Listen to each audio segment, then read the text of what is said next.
भगवान शंकर की तपस्या करने के लिए चला और जब जंगल में पहुंचा तपस्या करने के लिए बैठ गया तो भगवान शंकर प्रकट हो गए।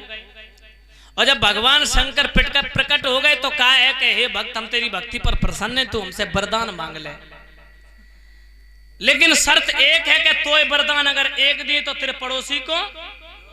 अब सोचने लगो तपस्या करते करते मरिए और पड़ोसी मुफ्त में मौज मार ले जाए। हम तो विनाश चाहते हैं और पड़ोसी को भगवान शंकर कह रहे कि हम 2 वरदान दिए, बाय तो एक दिए तो 2 तेरे पड़ोसी को। अब तो चक्कर में पड़ गया। बोले अगर हम 1 मकान मांगेंगे तो ये 2 दे दिए, हम 1 छोरा मांगेंगे तो पड़ोसी को 2 दे देंगे, पड़ोसी के 2 रह जाएंगे तो हमसे जीत में रहेगा। और अगर हम कोई वरदान 1 मांगे तो भगवान शंकर ने कहा है कि पड़ोसी को 2 दिए। सोचने लगो मैं ऐसा वरदान मांगी नहीं जो पड़ोसी को फायदा हो जाए। भगवान शंकर से कही के वरदान दो। भगवान शंकर कहने लगे खूब सोच ले, तुम्हें 1 वरदान दी तो तुम्हारे पड़ोसी को 2 दिए। अब चक्कर में पड़ियो, सोचने लगो ऐसो काम मांगे। बोले हाँ दे प्रभु, मांगो।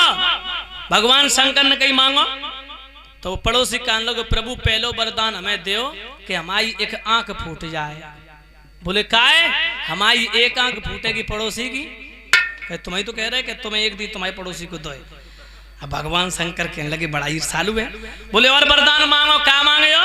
बोले दूसरा वरदान हमें दो कि मेरे बीच देहरी पर दरवाजे पर 1 कुआं खुद जाए। अब भगवान शंकर कहने लगे ऐसा क्यों मांगा? बोले ऐसा इसलिए मांगा कि हमारे दरवाजे पे 1 कुआं खुदेगा, पड़ोसी के दरवाजे पे 2 खुदेंगे। हम तो जाऊर बाउर से निकल जाएंगे लेकिन पड़ोसी काऊ न काऊ में डूब के मरेगा। तो पड़ोसी ने कसम खवाई सुल्लाइन और लग गई चलते चले जा रहे। लेकिन तुम जाओ देख लियो कि जो पड़ोसी से नाए प्यार करते है, जो नाए चाहता है, वो आदमी यहाँ से जाएगा, वो व्यक्ति। लेकिन याद रखना हमारे बुजुर्ग कहा करते थे कि शेर भर सोने से गम खा लो लेकिन पड़ोसी से बिगाड़ न करो। तो याद रखना भक्तों, आइए देखते हैं।